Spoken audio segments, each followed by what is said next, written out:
Ada PR kan kemarin atau? Ah, Hah? Ada. Ada, Pak. Ah, PR-nya apa? cari genre-nya, Pak. Ada ya? Ada, Pak. Hah? Ada. Nggak ada toh? Ada. Ada dari mana? PR-nya dari mana? Di Filipi 1. Filipi 1 ayat 3 sampai 11, Pak. Oh begitu. Ya sudah, Cari kalau kita bahas dulu Filipi cari 1 ayat genrenya, Pak. Filipi 1 ayat 3 sampai 11. 11. Silahkan. Silahkan apanya ini, Pak? Jawab apa dibaca ininya? Apa langsung saja pembahasannya. Jadi tidak usah baca ayatnya. Eh, kalau punya saya dari Filipi 1 ayat 3, Tetapkan dulu genrenya genrenya apa. Baru kemudian ah, sebutkan alasannya. Genrenya apa? ah, Kalau kamu aku membaca surat kiriman Paulus kepada jemaat Filipi pasal 1 ayat 3 sampai berapa? 11. 11. 11. Itu kira-kira termasuk genre apa? Yang dari ayat 3 itu aku mengucap syukur. Aku mengingat kamu. Tapi itu genre apa namanya itu dia? Genre apa ya? Surat kali, Pak. Jadi tetapkan dulu genrenya apa, lalu kemudian alasannya apa, lalu kemudian urayanya seperti apa.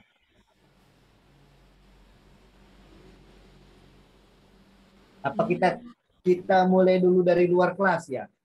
Dari yang online. Iya, Dari Pak. Agustina, Anton, dan Agape serta Anis. Anis. Agape dulu, Pak. Mau duluan siapa ini? Kok Ape? Ya, saya Pak. Siapa? Agape dan Anis Pak. Oh, Agape. Ya, Oke, kalau yang silakan. saya lihat di sini genrenya saya dapat itu doa Paulus atau harapannya Paulus yang di ayat 9, 10, 11.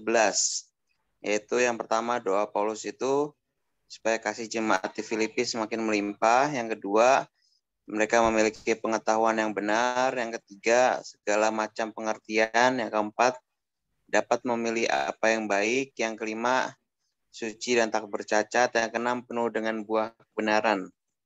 Oke. Kalau kita mau membuat genre yang doa Paulus itu genrenya apa? Biasanya genre itu ada sebuah prinsip-prinsip. Gitu. Mungkin semacam nasihat kali Pak atau harapan Pak. Nasihat atau harapan. Nasihat itu diungkapkan dalam bentuk gaya tulisan apa? Kurang tahu Pak. Yang jelas ini bukan puisi kan? Dan Bukan. bukan juga. Nah, kira-kira kalau dari segi sastra masuk apa? Surat atau narasi. Oke. Narasi bisa atau Surat kali bisa. Pak. Oke. Tapi dari segi sastra, selain narasi, nama lain dari narasi apa? Kurang tahu Pak. Bentuk karangan apa yang narasi, yang memakai narasi?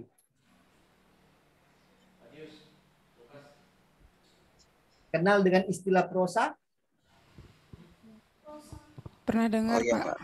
Ya, itu kan masuk dalam prosa ya. Narasi itu masuk dalam prosa. Betul. Jadi sudah betul. Jadi sebenarnya ini naratifnya dalam bentuk doa ucapan syukur. Betul toh?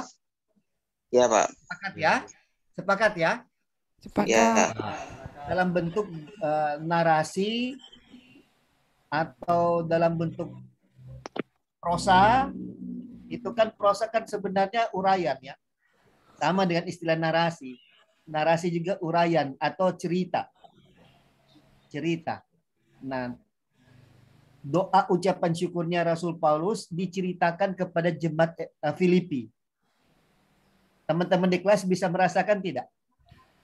Bisa, Bisa. Pak. Ya, itu sebenarnya doa ucapan syukur Paulus yang kemudian diceritakan kepada jemaat Filipi. Gitu. Oke. Ada lagi observasi yang lain yang menarik?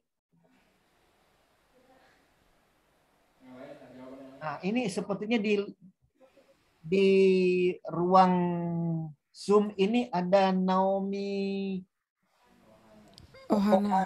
Ohana ya. Iya Pak, Shalom. Shalom. Shalom, Kayaknya Pak.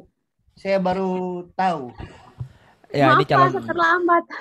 calon murid ini Naomi ini dari itu Pak, dari NTT. Dia calon murid baru di BSOM. Cuman sekarang lagi belajar online, rencana Januari diterbangkan ke Kalimantan Barat gitu Pak. Di NTT-nya di mana? Naomi? Alor Pak. Di Kabupaten Alor. Kabupaten Alor. Oh, iya.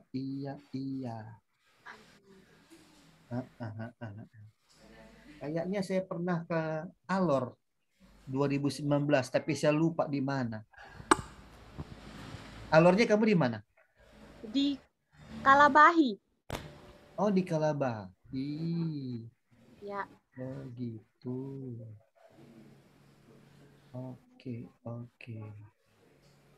Oke lah. Baik, saya lupa. Saya kemarin tuh alurnya kemana ya? Ya harus lihat lagi FB atau Instagram saya. Saya ada di alurnya di mana. Ya sudahlah. Ya. Oke. Ya, Pak. Jadi Naomi memang ini baru kelas baru ikut dengan saya atau? Iya, baru Pak. Oke. Baik. Mana dong wajahnya supaya bisa berkenalan toh? Iya. Shalom. Shalom ya. Teman-teman kelas sudah kenal dengan Naomi? Sudah, Pak. Sudah, Pak. Sudah. Oke. Baik. Jadi nanti Januari terbang ke Singkawang. Kalimantan. Iya. Ya. Mendarat di Pontianak berarti ya. Iya. Oke. Gitu. Mantap kalau begitu. Oke. Ya pastinya Naomi tidak sempat mengerjakan PR ya. Karena ini Iya, kelas Pak. pertama. Oke. Iya. Agustina bagaimana? Gustina istri saya Pak. Oh begitu. Ya, dia join sambil belajar, ikut belajar gitu Pak. Oh oke. Ya. Tapi kan minggu lalu kalau nggak salah sebagai host toh? Benar sekali Pak. Waktu saya sedang ada urusan. Oke, baik. Ya, sini ada Anton juga. Anton juga salah satu murid di sini Pak, yang lagi di Iya. tempat pelayanan. Bagaimana Pak Anton, ada kerjakan PR? Anton ada kerjakan PR? Ada Pak. Ada. Bagaimana kamu melihat ini? Saya melihat sih ini doa ucapan syukur itu Paulus ya. Yang pertama tuh genrenya saya dapat itu ucapan syukur itu di ayat 3 sampai 5. Terus keyakinan Rasul Paulus ayat 6 sampai 7. Terus kesaksian daripada Rasul Paulus ayat ke-8. Terus harapan Rasul Paulus ayat 9 sampai 11. Gitu sih, Pak. Oke, baik. Terima kasih. Kayaknya semua yang di ini sudah ya. Semua yang di Zoom sudah ya. Oke. Kayaknya sudah semua di Zoom. Sekarang yang di kelas, oke, dimulai dari depan. Dimulai dari depan. Terserah, mau perempuannya dulu atau lakinya, terserah.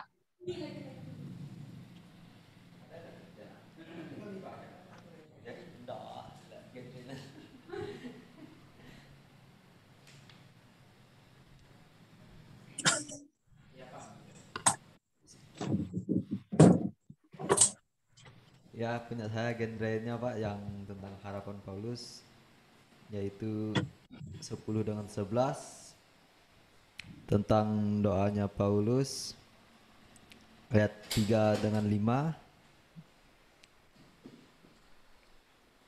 dan yang terakhir itu ayat 8 Pak. Oke. Berikutnya, lanjut.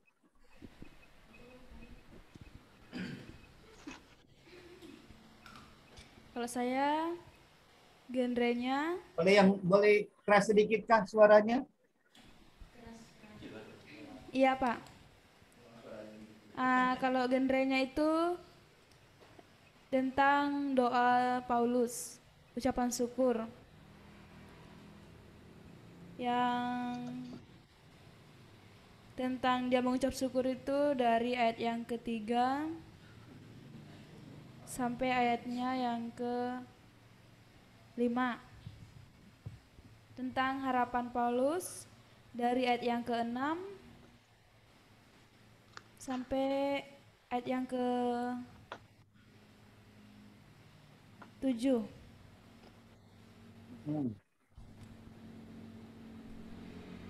Itu Pak. Oke, lanjut.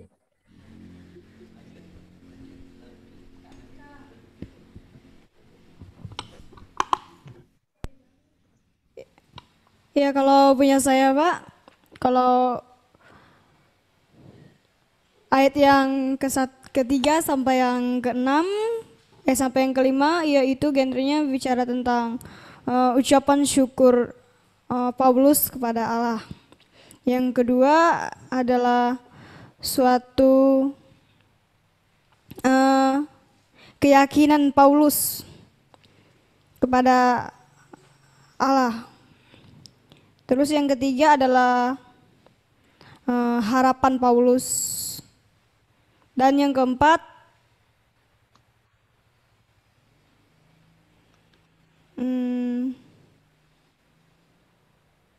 doa Paulus kepada Tuhan bahwa ia telah memberikan yang terbaik, yaitu untuk hidup suci dan tidak bercacat menjelang kedatangan Tuhan. Oke. Berikutnya.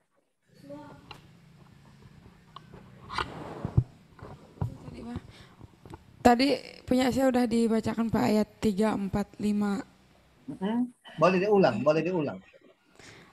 Genrenya ada di ayat 3, 4, 5 itu ucapan syukur dan doa. Di situ Paulus mengucap syukur kepada Allah bahwa Paulus mengingat jemaat di Timotius, dan harapan Paulus itu ayat 9, 10, 11 itu Pak. Oke. Yang punya saya ini adalah ucapan syukur dan doa Paulus kepada jemaat di Filipi. Genrenya yang saya temui di sini di ayat 7, 8, 13, 14, 20 dan 21.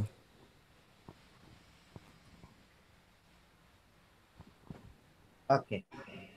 Baik. Kira-kira teman-teman ada menangkap sesuatu enggak? Kenapa saya menugaskan ayat ini?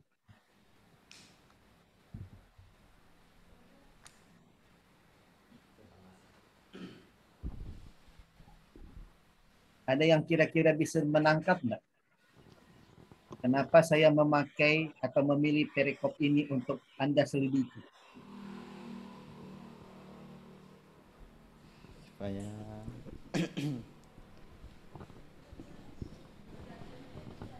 Supaya dapat lebih mengerti kali. Enggak.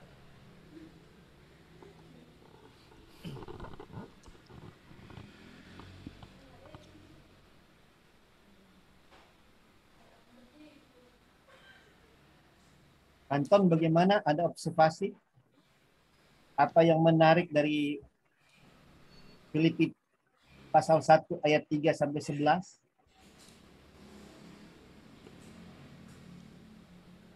Atau agape?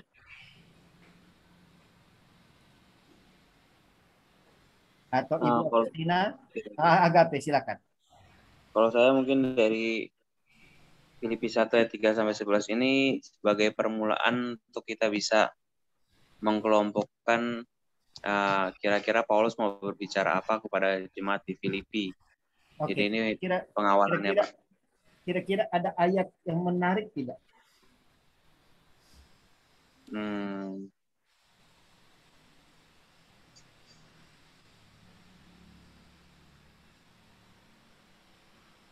Belum ketemu sih, Pak. Oke, baik. Anton bagaimana? Sama Pak, belum ketemu. Oke. Baik.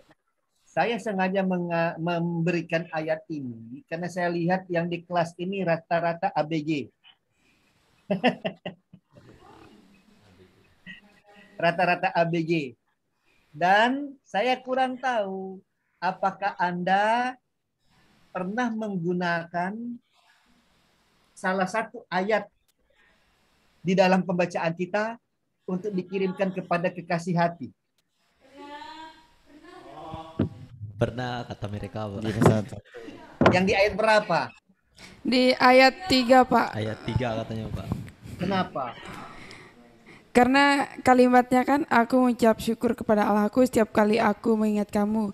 Tapi di sini ternyata kamu itu ditunjukkan kepada jemaat di Filipi. Bukan untuk umum gitu, Pak. Oke. Ada lagi ayat yang sering dipakai, yang dikutip untuk kekasih hati? Ada ayat 4, Pak. Apa? Dan setiap kali aku berdoa untuk kamu semua, aku selalu berdoa dengan sukacita. Pernah kamu kirim ke cowok kamu itu? Enggak sih, Pak, untuk teman. Kalau untuk teman sih, Pak, kalau untuk cowok enggak. Teman-teman yang itu, yang teman-teman cewek. Kalau cowok enggak. Begitu. Selain ayat 3, ada ayat yang lebih kuat. Yaitu ayat 8. Coba baca. Sebab Allah, kita baca sama-sama. 2, 3. Sebab Allah adalah saksiku betapa aku dengan kasih mesra Kristus yang merindukan kamu sekalian.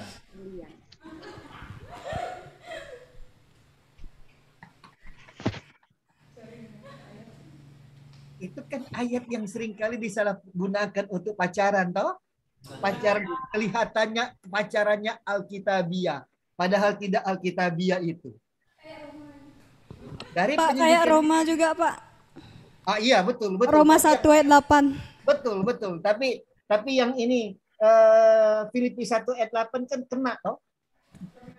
Seakan-akan kena dengan kalau kita punya pacar, ayat ini cocok sekali kayaknya ini. Paralel dengan ayat 3-nya. Klop dengan ayat 3-nya. Padahal Anda perhatikan dari penyelidikan genre, ayat ini untuk jemaat di Filipi. Itu dia. Jadi sangat tidak cocok dipakai untuk dikirimkan kepada pacar. Iya, kepada kakak dan kepada kakanda dan kepada adinda. Asik. Ya, sangat-sangat tidak cocok. Nah, karena itu saya sengaja memberikan ayat ini sebenarnya untuk menekankan bahwa sangat tidak cocok memakai ayat 3 atau ayat 8 untuk dikirimkan kepada kekasih hati. Karena itu bukan ayat yang tepat untuk itu. Bukan ayat yang tepat. Ada ayat-ayat yang lain yang memang pas. Gitu. Kelihatannya aja kayak seperti itu. Baik. Nah, kita tinggalkan dulu ayat itu. Ya, yang penting Anda sudah latihan dan kita sekarang mulai memasuki pelajaran teori tentang genre ini. Ya, tentang genre. Saya masuk kembali pada slide.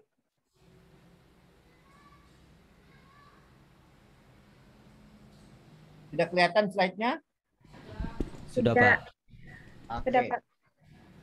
Nah, kemarin kita baru berhenti sampai kepada slide ini.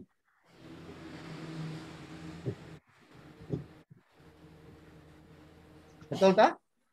Dan kita sudah lihat di dalam Filipi 2 ayat 1 sampai 10 yang lalu. Nah, sekarang kita lanjutkan untuk memahami tentang genre ini. Nah, genre dalam perjanjian baru itu terbagi dalam 4 bagian. Pertama, genre dari kitab-kitab Injil, lalu kemudian genre dari kitab-kitab Kisah Rasul, lalu yang ketiga genre dari surat-surat kiriman, dan yang terakhir genre dari kitab Wahyu.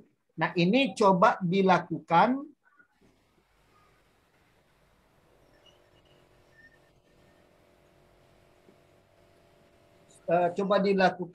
oleh seorang sarjana perjanjian baru untuk melihat kepada ini, kepada bagaimana genre ini diterapkan ke dalam perjanjian baru.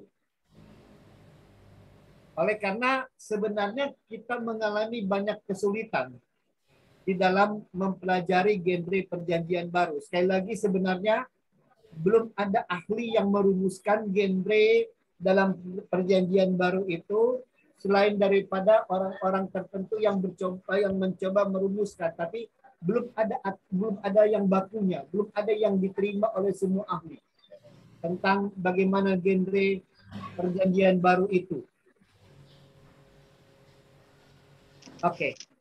Sebelum lebih jauh, Pak Erik, bisakah kita berakhir jam 4.15 waktu Indonesia Barat. Kelas kita Bisa, Pak. Boleh? Bisa, Pak. Iya, Pak. Oh, oke, kalau begitu ya. Nah, mari kita akan lihat secara khusus. Hari ini kita hanya baru mau lihat dulu sedikit pengenalan genre dari kitab-kitab Injil.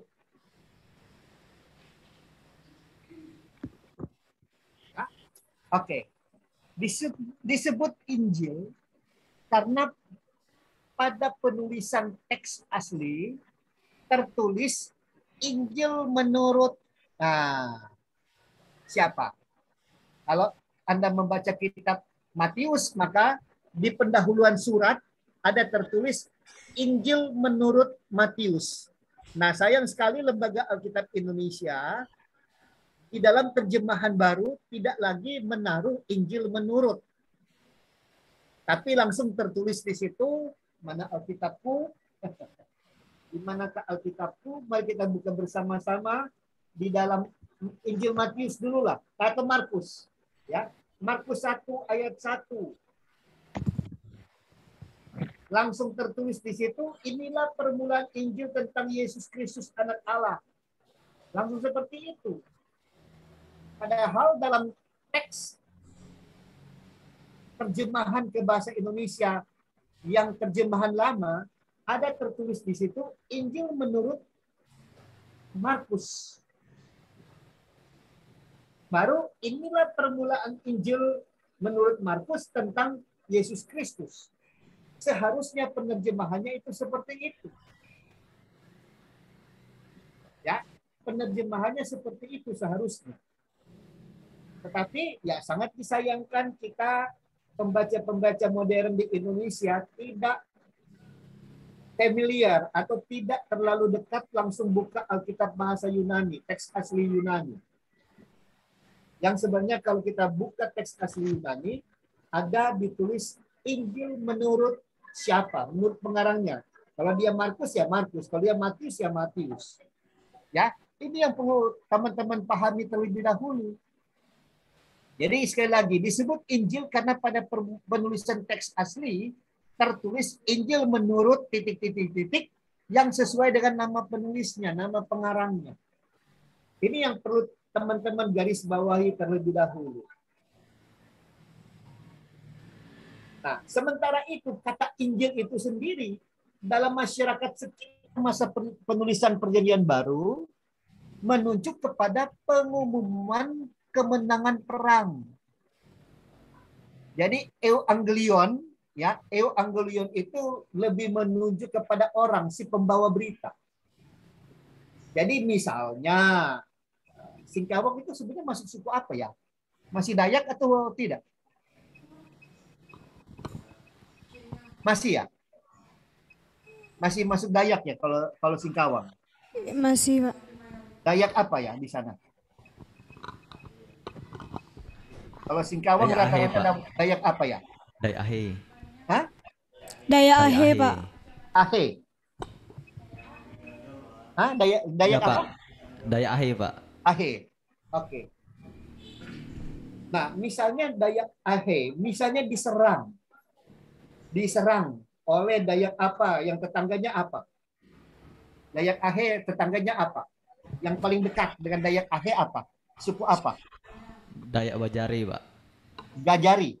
Bajari. Ya. Ya. Dayak Bajari.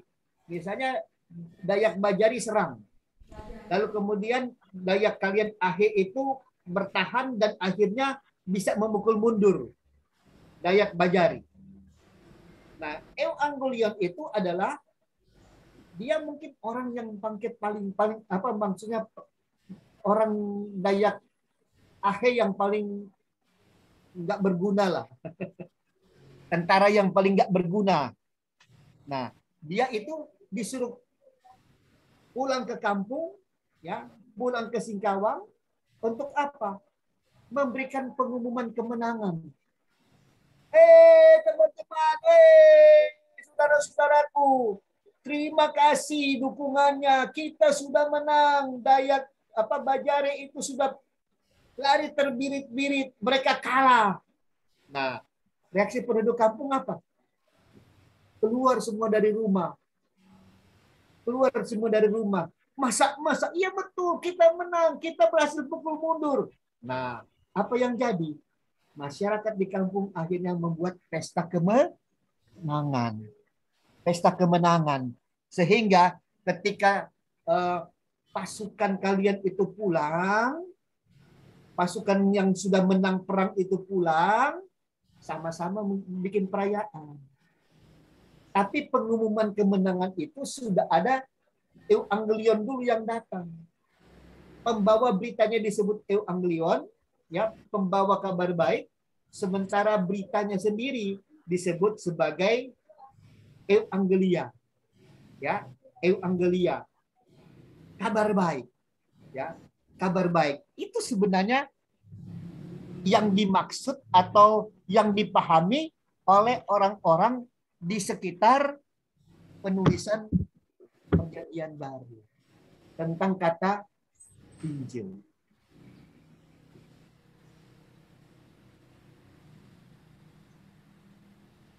Kata Injil sendiri itu dipergunakan dalam karangan Kristen, ya, dalam karangan Kristen, termasuk penulis-penulis Alkitab kita. Itu diperkirakan, ini baru diperkirakan ya, belum tentu benar. Beberapa ahli Alkitab memperkirakan yang pertama kali mempergunakan kata Injil untuk Yesus Kristus itu adalah tadi yang saya baca, Markus. Markus dianggap orang pertama, orang Kristen pertama yang menggunakan kata Injil. Dan kata Injil itu diterapkan kepada misi yang dilakukan oleh Yesus Kristus di Bukit Golgota untuk keselamatan kita. Itu, ya. Sehingga kata Injil sebenarnya tidak menunjuk kepada adanya sebuah genre tertentu yang bersifat formal. Namun bila diperhatikan secara seksama, keempat kitab Injil ini memiliki banyak kesamaan, baik dalam bentuk maupun dalam isi.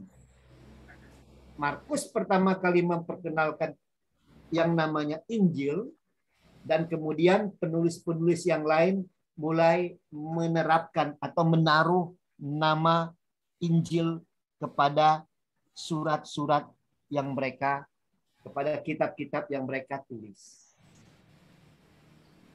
Tapi sekali lagi, sebenarnya genrenya itu tidak ada. Tidak ada genre Injil.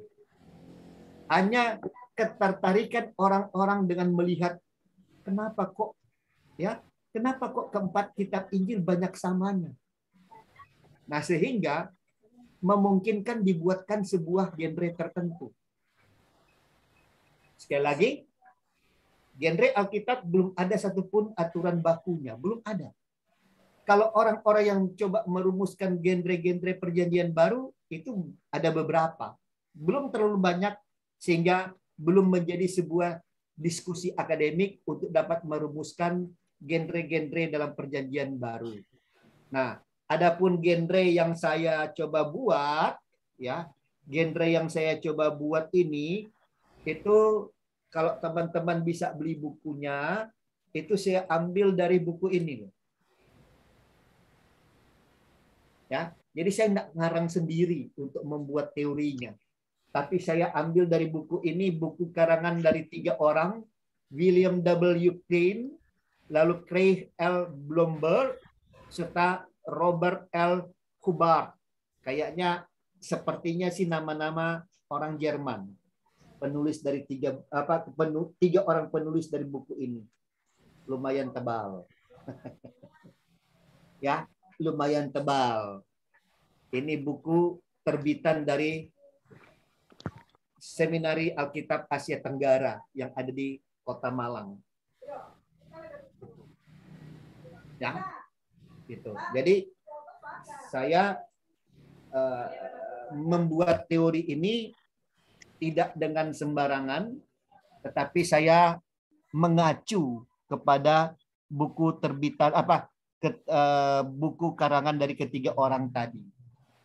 Nah, saya tidak menganjurkan Anda beli buku itu, tetapi kalau Anda ada kelebihan uang daripada dipakai hanya untuk beli roti, daripada hanya dipakai untuk membeli Kentucky Fried Chicken, ya toh, padahal Anda juga punya makanan lain di rumah, kenapa tidak Anda membeli atau menginvestasikan uang Anda untuk dada ke atas, bukan dada ke bawah.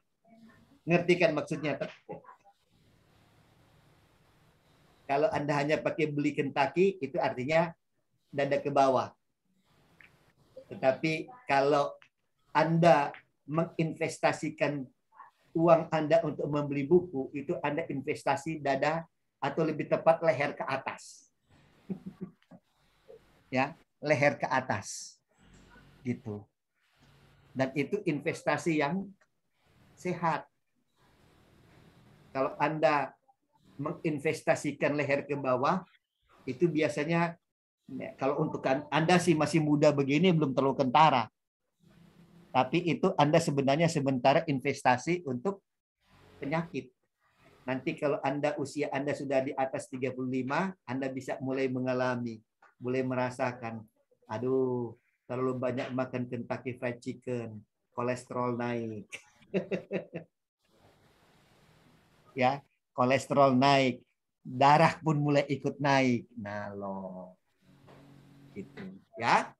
Oke, kita kembali kepada share screen. Kita kembali kepada share screen untuk kita boleh lihat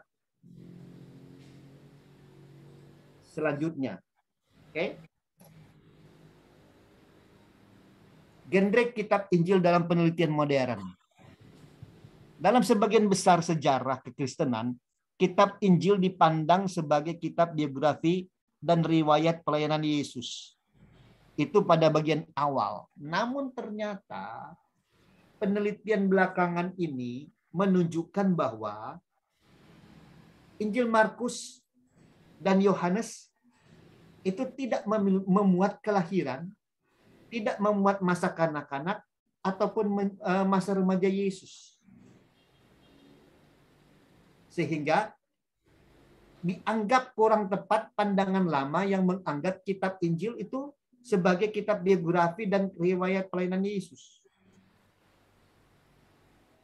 Lalu mereka atau para ahli Perjanjian Baru melakukan penelitian juga. Ternyata Matius dan Lukas betul mereka mencatat masa kelahiran dan masa kanak-kanak Tuhan Yesus. Tapi tidak detail. Tidak detail.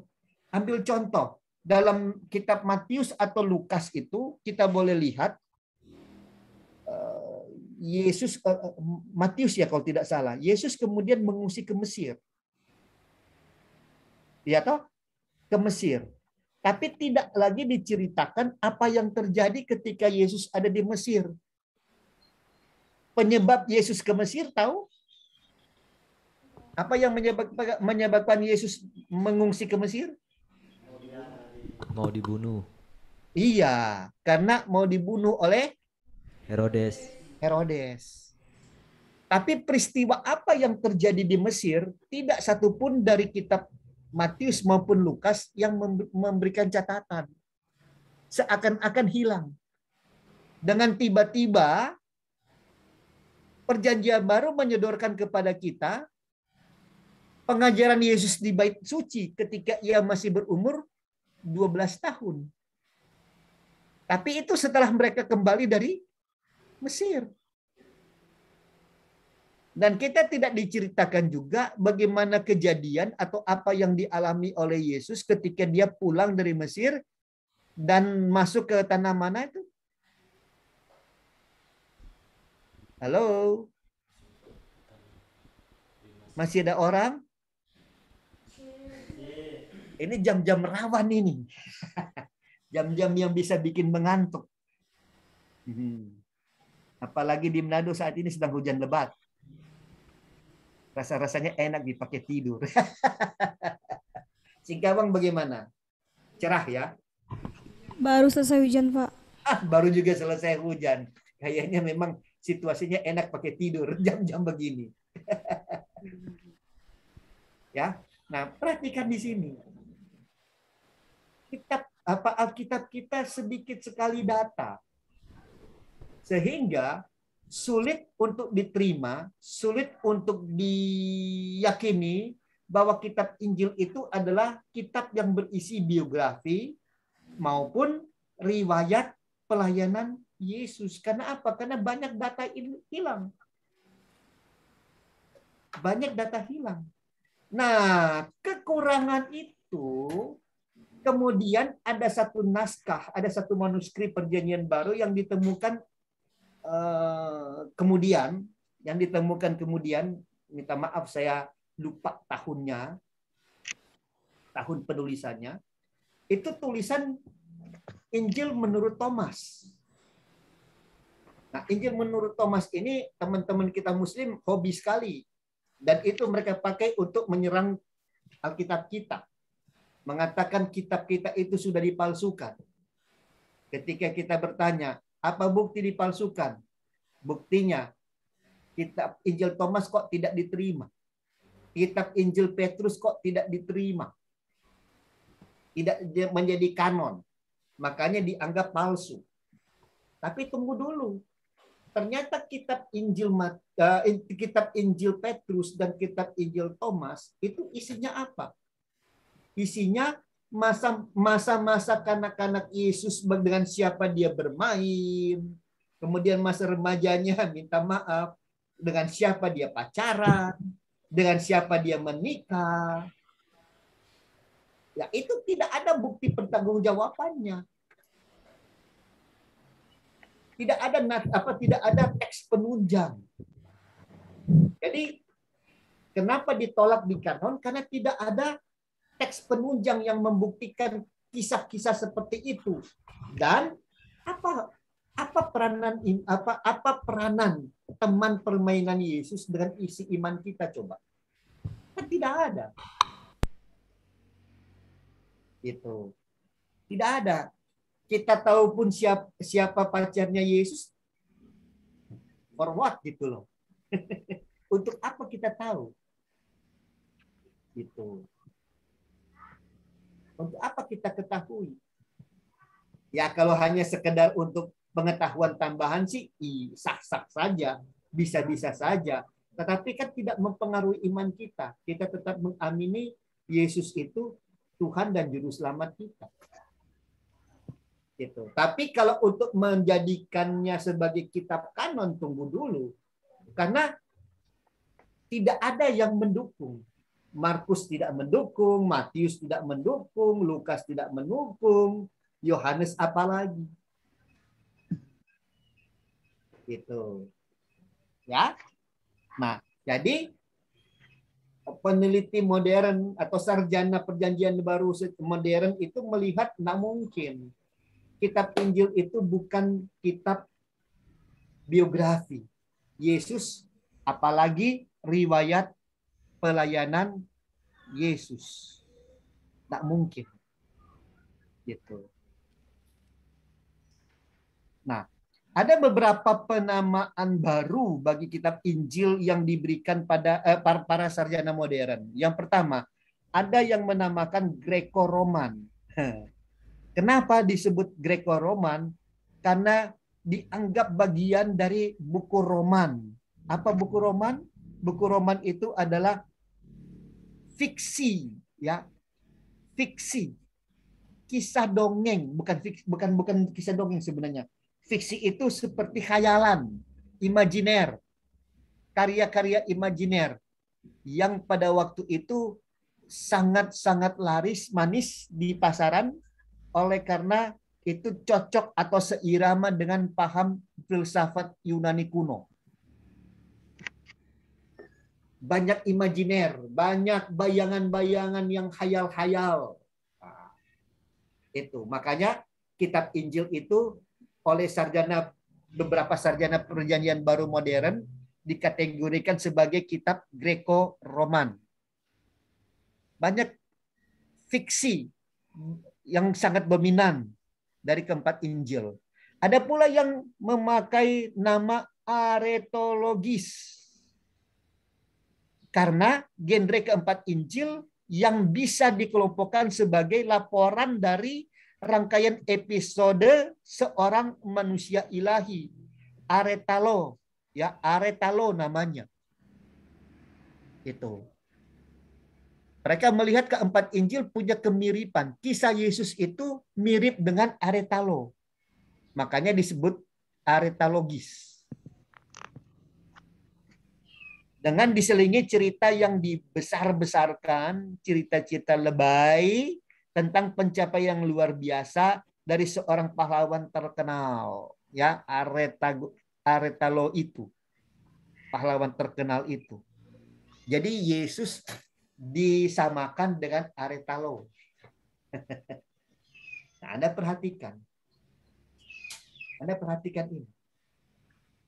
Lalu yang ketiga, kitab perumpamaan.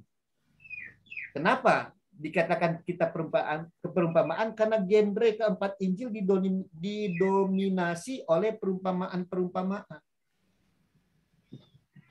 Dan yang terakhir, komedi. Ada yang berani mengatakan itu, Alkitab kita perjanjian baru khususnya keempat Injil lebih kepada komedi. Komedi yang diakhiri oleh cerita kemenangan yang gemilang, ya. Dianggap penyaliban Yesus itu masa sengsara yang hebat untuk Tuhan Yesus, tetapi kebangkitan dan kenaikannya ke sorga itu adalah kemenangan yang gemilang. Gitu. Nah, Anda perhatikan, mendalami perjanjian baru dengan melihat genre-genre sudah membuat orang lumayan tersesat. Nah, karena itu saya tidak akan memberi PR dulu, Anda istirahat dulu, ya. Anda istirahat dulu minggu ini, tidak bikin PR, tapi coba Anda kembali menyelami pelajaran kita pada sore hari ini. Coba Anda membuat catatan kecil untuk diri Anda sendiri. Anda coba baca kembali keempat kitab Injil itu dan coba Anda renungkan. Bagaimana caranya Anda membangun keimanan Anda di tengah-tengah pandangan-pandangan modern tentang Alkitab kita. Oke? Saya pikir kelas kita cukup dulu. Kecuali kalau ada pertanyaan, dipersilahkan. Baik teman-teman yang ada di kelas maupun yang ada di Zoom meeting ini, silakan kalau ada pertanyaan. Kalau tidak ada pertanyaan, saya serahkan kembali kepada Pak Erik untuk closing kelas kita. Tapi kalau ada ya silahkan bertanya. Bingung ya? Ada pertanyaan? Mungkin Anton, Agape, Anis, Naomi. Kalau kami tidak ada, sudah jelas. Ya, Pak. Oke. Enggak ada. Anton, Yang di ada kelas pertanyaan, jelas atau Anton? bingung? Yang di kelas jelas atau bingung? Jelas, Pak. Jelas katanya, Pak. Betul-betul jelas. Oke, kalau begitu. Ya, silakan Pak Erik untuk closing our class. Daniel silakan berdoa. Kita akhiri kelas kita. Ya baiklah, mari kita satu dalam doa. Kembali ya Tuhan, kami mengucap syukur buat pada sore hari